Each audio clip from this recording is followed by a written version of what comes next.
Some government in some African country is sleeping on the job. And my good friend Ongeri has already said it. It is not the duty of people in the diaspora to talk about healthcare when we have a Ministry of Health. But the gap is there, and it must be filled, and they are filling that gap. Then we got into the statistics, and Dr. Bogonko and I wondered how much the United States of America spends on healthcare. And no sooner had we wondered than he Googled. And he discovered through the Googling process that the United States of America spends 3.8 trillion United States dollars on healthcare. That is per year. That is the total GDP of Africa this year. In fact, more. In other words, all the money that we generate as the African continent, the 55 of us in the United States, it goes into healthcare and is not even sufficient. And that tells you that there is work to be done. Then he told me that he is a member of a body of doctors in Minneapolis, Minnesota, and there are 12,000 of them. If you put together all the doctors in Kenya, Uganda, Tanzania, Rwanda, Burundi, oh, they are fewer.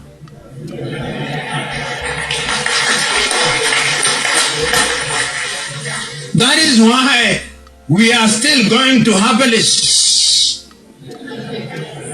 because there are no doctors. And I'm suggesting that that is an area of intervention. And that is why I hear you when you talk about the actual representation of Africans in the diaspora so that they can participate in the health care.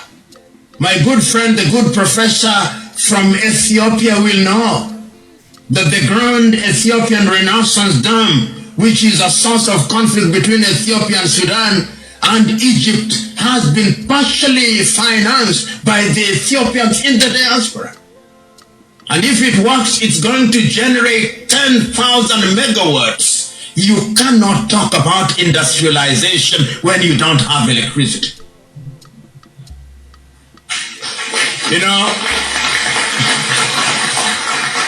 if you look at the traffic lights in Minneapolis, they are perhaps twice the number of traffic lights in all East African countries combined. And let me include Ethiopia and the Democratic Republic of Congo. And the tragedy of our traffic lights is that they are there as monuments. They don't even work. And even when they work, nobody obeys them. Those of you who go home occasionally, whether you are in Liberia, whether you are in Sierra Leone or Nigeria or where, when you've got to go to Lagos, you've got to go to Abuja or Anambra or Enugu or Kaduna or Ogun State in Abeokuta to know that people hate lights. I am saying therefore that in that area you have a contribution to make.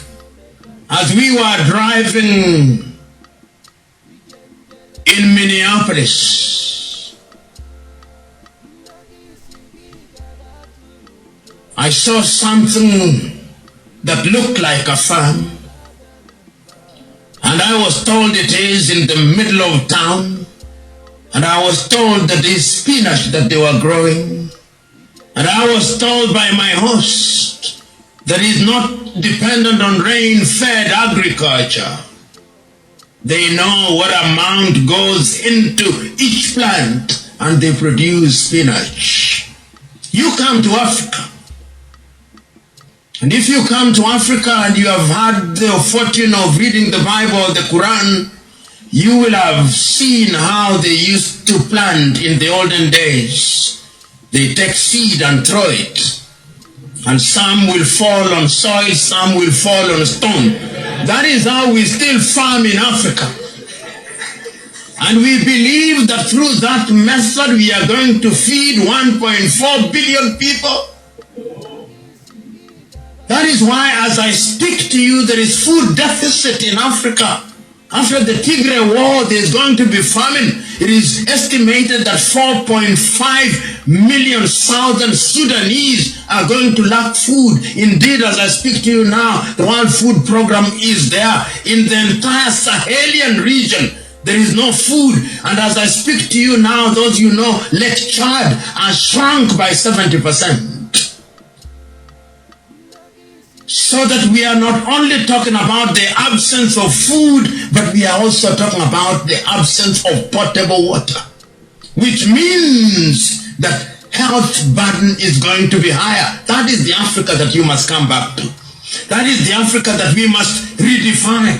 How can it be that a little country called Israel exports oranges to Kenya?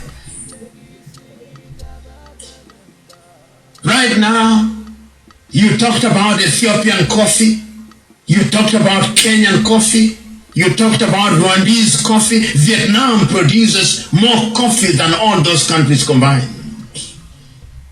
Vietnam. That is the Africa that we must redefine. I've said it before and I'm saying it again. Africa is a continent that produces what it does not consume and consumes what it does not produce. The textile industry in Africa is either dead or in comatose. Why? Because we Africans consume what Europe has rejected, what America has rejected. Those of you who have the fortune of being in the United States of America, I believe periodically you throw away your jeans. You throw away your undergarments. Oh, when they are thrown, they come to Africa. And we consume them gleefully. We wash them and say they are new. That is the Africa that you must redefine. Because how can you be dignified if that which has been rejected is what you celebrate? How can it be? And I'm suggesting to us that the only way we can achieve all these is if we begin to think differently. You have the fortune of being in this part of the world. They have their own problems, but their lives work. If you are in my Nairobi, or in Accra in Ghana, or Abuja in Nigeria, or Monrovia, or Freetown, the light would have disappeared about 5 times since I started speaking.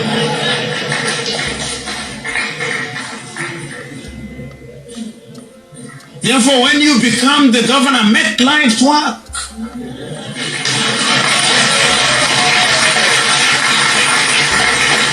It is not magic.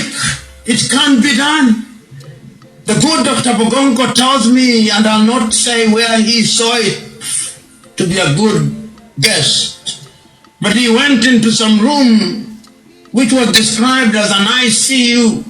Africa has the penchant of describing things to be what they are not.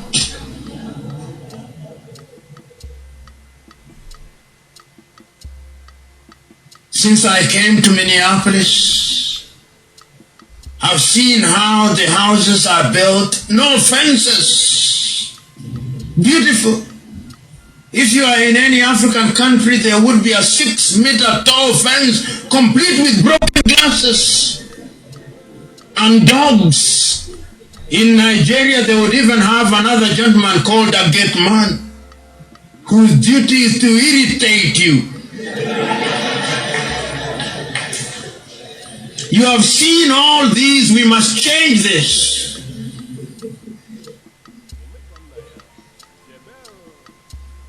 And this requires that we make a solemn vow. And what makes me glad as I conclude is that you have been able to identify the problems and that you are beginning to organize yourselves. That is the only way it's going to be done. Africa has also recognized this. We now have Africa Agenda 2063. We now have the Africa Continental Free Trade Area.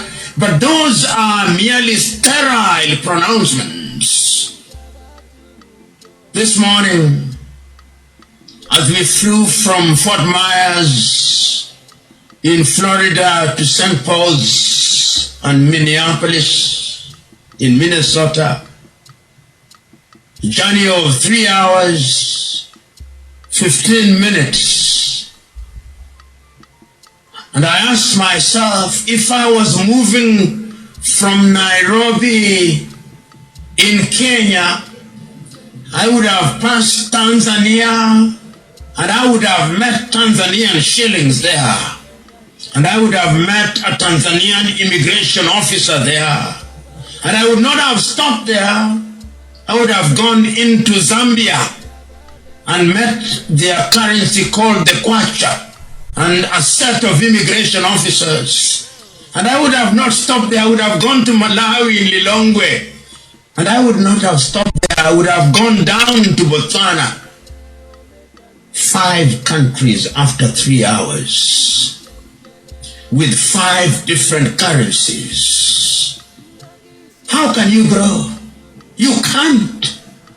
These unviable little African countries can only thrive if we eliminate the tariff and non-tariff barriers. The beauty of this United States of America is that you can decide today to leave here, Minneapolis, Minnesota, and go to Des Moines in Iowa and settle there, because it's one country. And you can leave Des Moines and go up to Duluth and work there. But you try moving from Nairobi in Kenya to Bujumbura in Burundi. Work permit.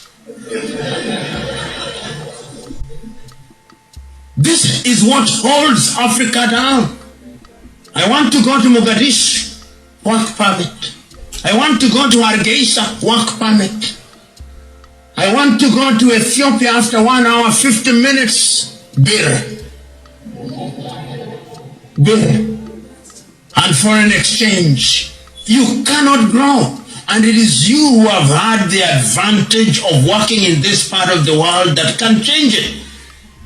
And your children, and I've had the conversation, many of your young children, when you take them home, they think that it is trial by ordeal. Because the circumstances, first of all, when you arrive in your typical African airport, it is dirt. I do not know our affinity as Africans to things that are dirty. Have you ever seen that? You get into an African airport, is this something that is untrue? You just wonder, things just don't work. And yet we know that they can work, because in a few African countries we see them working. So we must change this. So in a nutshell, I'm saying that we have the duty and the capacity to redefine Africa. But don't redefine Africa, your generation that came here. It must be intergenerational.